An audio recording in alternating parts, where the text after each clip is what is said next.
Bem-vindos! Hoje vamos mergulhar numa figura fascinante do Antigo Testamento, Axa. Pode não ser das mais faladas, mas a história dela revela muito sobre iniciativa, inteligência e até a dinâmica familiar num tempo, pronto, crucial para Israel. Vamos usar os textos que temos, Josué, Juízes, Crônicas, para tentar perceber melhor quem foi esta mulher, filha de um herói, esposa do primeiro juiz e o que é que significou mesmo aquele ato dela, o mais conhecido. A ideia é ir um bocadinho além do resumo, perceber a relevância dela e o que essa astúcia nos diz. Vamos lá ver isto. Exatamente. É fundamental situar a Axa no contexto certo. Família de peso, não é? O pai Caleb, um dos espias originais, herói da conquista. O marido Otoniel, que depois se torna o primeiro juiz. Estamos a falar da tribo de Judá num período de transição entre a conquista de Canaã, ainda com Josué, e o início do período dos juízes. E o foco, claro, vai ser essa perspicácia notável dela para garantir recursos vitais. Vamos começar por aí então, pela família. Caleb, Otoniel, são nomes com uma carga histórica e teológica enorme. Sem dúvida. Caleb, filho de Jefoné, ele destaca-se logo pela fé. Aquela fé inabalável quando ele e Josué insistem que Israel consegue sim conquistar Canaã, contrariando a maioria dos outros espias, não é? E por causa disso ganhou direito a uma herança especial. Certo. Toniel, por sua vez, é filho de Kenaz. Há ali uma pequena discussão se Kenaz era irmão mais novo de Caleb ou se Otoniel era sobrinho. Mas pronto, a ligação familiar próxima é clara. São figuras centrais em Judá, uma tribo conhecida pela força militar, pela liderança. Axa nasce e cresce neste ambiente. Um ambiente de fé, de coragem, de responsabilidade também. E a cronologia põe-a mesmo numa altura formativa. Nasceu talvez por volta de 1400 a.C. Quem sabe nos últimos anos de Josué. Portanto, ela teria visto o fim da campanha principal da conquista, vivia em Hebron, a cidade que o pai, Caleb, reivindicou com tanta coragem. Exato. Hebron era um sítio-chave, ligado aos patriarcas e que Caleb conquistou aos descendentes dos gigantes, os anaquins. Crescer ali, naquele ambiente pós-conquista, mas ainda instável, não é? Isso de certeza que moldou a perspectiva dela. As fontes até mencionam irmãos Iru, Ela, Neam, mas o foco acaba por ser nela. Uhum. Acredita-se que ela viveu bastante, o suficiente para ver o marido Otoniel governar como juiz durante 40 anos. Talvez tenha falecido por volta de 1350, 1300 a.C., ou seja, testemunhou não só a conquista, mas também o início da Era dos Juízes. Uma era, bem, marcada por aqueles ciclos de infidelidade, opressão, libertação. E o casamento com a Tonial também não foi uma coisa assim privada, pois não? Foi uma espécie de prémio numa disputa militar pública. Isso diz muito sobre a época. Correto. É um episódio que aparece tanto em Josué 15 como em Juízes 1, o que mostra a importância que lhe davam. Caleb lançou o desafio: quem conquistar a cidade fortificada de Kiriat Sefer, também chamada Debir, recebe a Axa em casamento. E Otoniel aceitou. Otoniel, que era parente dele, aceita o desafio. Lidera o ataque, vence e casa com ela. Isto mostra a bravura do Otoniel, claro, mas também o valor que davam à Axa. E talvez a forma como Caleb via as alianças, as recompensas dentro da tribo. O nome Otoniel, aliás, significa Leão de Deus. Parece que lhe assenta bem, não é? Um nome forte, sem dúvida. E essa conquista foi só o começo para ele. Otoniel ainda veio a ter um papel ainda mais importante. Pois foi. Anos mais tarde, Israel cai sob a opressão. Um rei da Mesopotâmia, Cusã Risataim, uma figura um bocado obscura historicamente, mas pronto, poderosa o suficiente para subjugar Israel durante 8 anos. O povo clama a Deus e o texto diz que Deus levantou Otoniel como libertador. Libertador. Sim. Ele lidera Israel numa campanha militar, vence e acaba com a opressão. E com essa vitória ele se estabelece como o primeiro juiz de Israel. E juiz, shofeta em hebraico, neste período era isso. Um líder carismático, muitas vezes militar, que Deus levantava para libertar e governar em tempos de crise. Isto antes da monarquia, claro. E o governo dele foi marcante. 40 anos de paz. É muito tempo. Especialmente naquele contexto tão turbulento. É imenso tempo. 40 anos na Bíblia muitas vezes simboliza isso mesmo. Uma geração completa, um período de estabilidade. E o texto diz que a terra teve descanso. Sugere paz, alguma prosperidade e também fidelidade a Deus por parte do povo. Um contraste com o que veio antes e o que viria depois da morte dele. E essa linha de liderança continuou. Sabe-se alguma coisa dos filhos de Axa e Othoniel?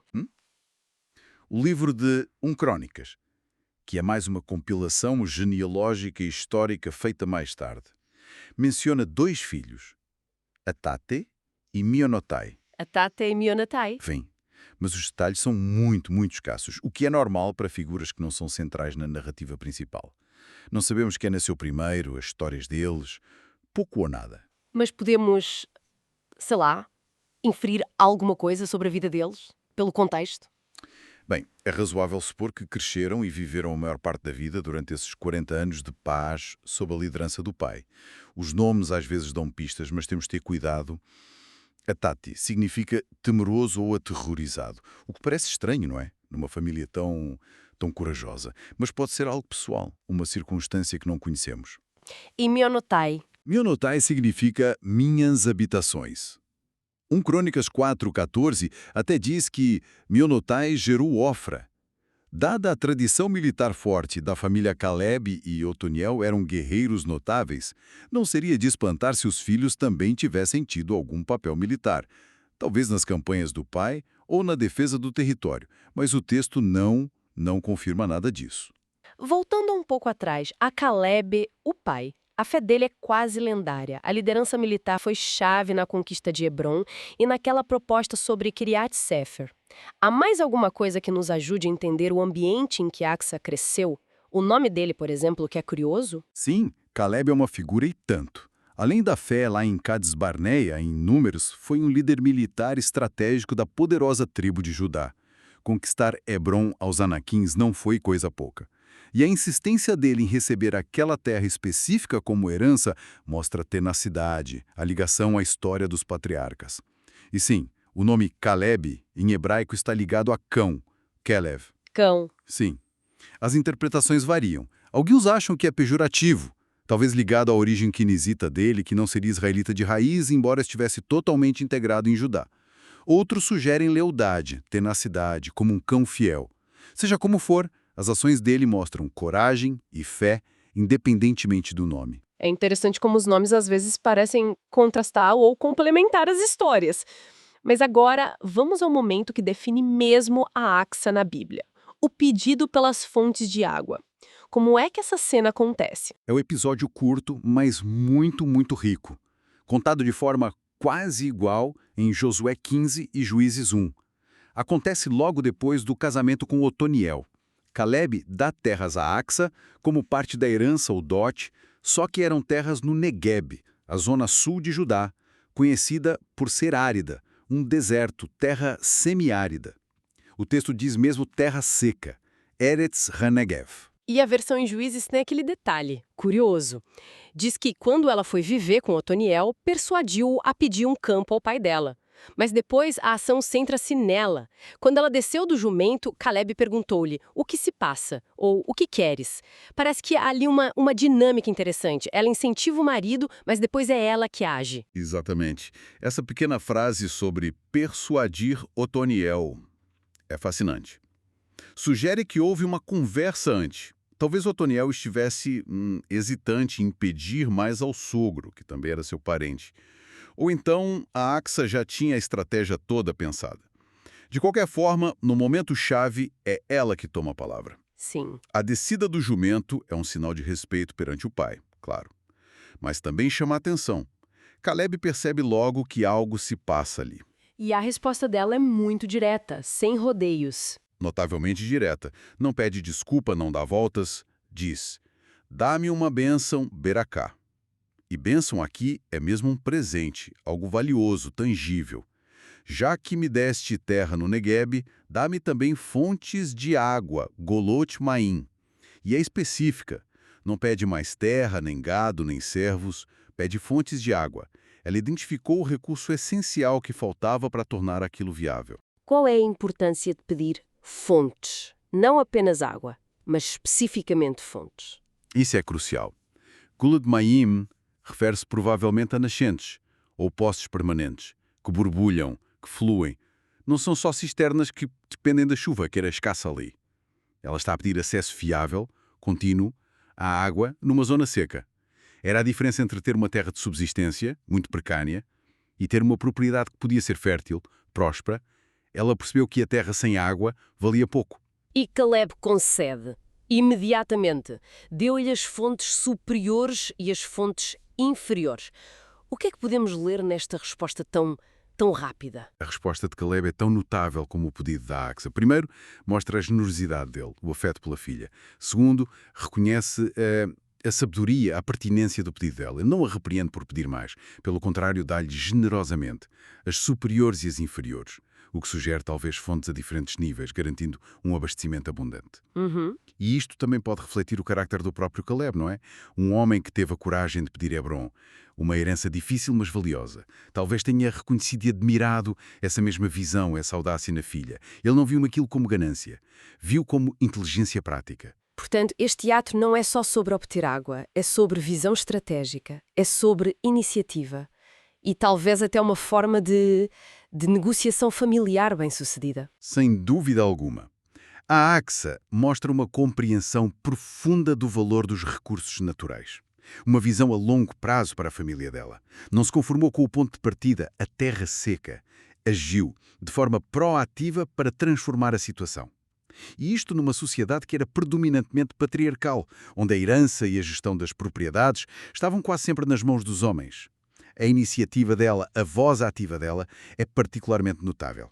Ela não ficou à espera que Otoniel resolvesse, identificou a solução e agiu. Isto tudo contrasta bastante com o significado do nome dela, Axa. Mencionaste que vem de Axá, tornozeleira ou corrente de tornozel. Parece sugerir algo que prende, que limita, não é? Primeiro, interessante, sem dúvida.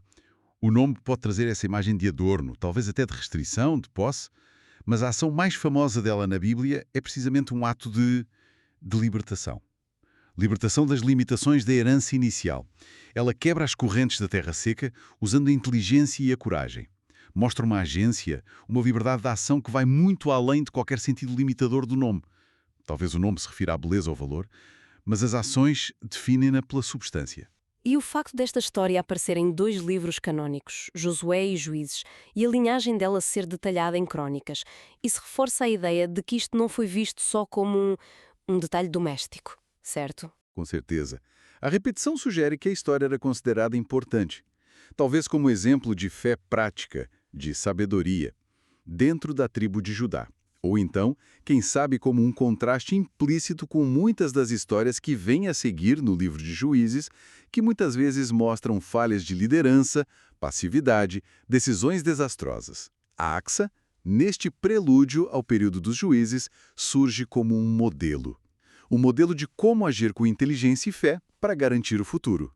E juntando isso tudo, o que emerge é o retrato de uma mulher notável, filha e esposa de líderes proeminentes, inserida num contexto histórico turbulento, mas que deixa sua marca não por feitos militares ou profecias, mas por um ato de astúcia pragmática e de persuasão eficaz. Exatamente. Axa representa a importância da sabedoria prática, da visão estratégica aplicada ao dia a dia. Ela percebeu que a verdadeira bênção não estava só na quantidade de terra, estava na qualidade, na sustentabilidade dessa terra. Teve a inteligência para identificar o recurso-chave, a água, e a coragem para o pedir, de forma assertiva, mas respeitosa. E assim garantiu não só a sobrevivência, mas a prosperidade futura da sua linhagem naquela região. É um exemplo poderoso de como a iniciativa individual, mesmo dentro de estruturas sociais que podiam ser restritivas, pode ter um impacto duradouro. Exploramos então a figura de Axa. Mergulhamos na família influente dela, Caleb, o pai fiel e guerreiro, Otoniel, o marido conquistador e primeiro juiz, e no cenário histórico, não é? Aquela transição entre a conquista de Canaã e a era dos juízes. O foco esteve, claro, naquele pedido inteligente, decisivo, pelas fontes d'água. Um ato que transformou uma herança que era um desafio numa base sólida para o futuro. É uma narrativa curta, mas com ecos profundos sobre visão e iniciativa. De facto. E a história dela tão concisa, tão pragmática, lança uma questão interessante que fica. Até que ponto é que a capacidade de ver para além do óbvio, de identificar o que é mesmo essencial, mas talvez não esteja ali à vista. E a coragem de procurar ativamente esses recursos. Até que ponto isso pode mudar radicalmente as nossas circunstâncias? O exemplo da AXA sugere que esta combinação, visão e ação, é fundamental. Mesmo quando se parte de uma situação que parece limitada ou desfavorável, como as terras secas do Negev. Isso leva-nos, talvez, a uma reflexão final, inspirada aqui por esta análise das fontes. Onde é que poderão estar as fontes da água, os recursos críticos, as oportunidades escondidas, as soluções que não são óbvias nas nossas próprias vidas, nos nossos projetos ou mesmo nas nossas comunidades hoje em dia?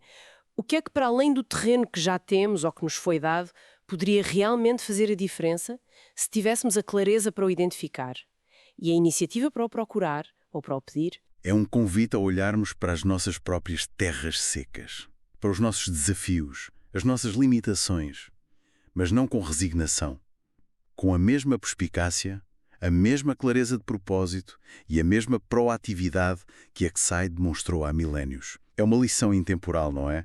Sobre como transformar potencial em prosperidade através da inteligência e da ação.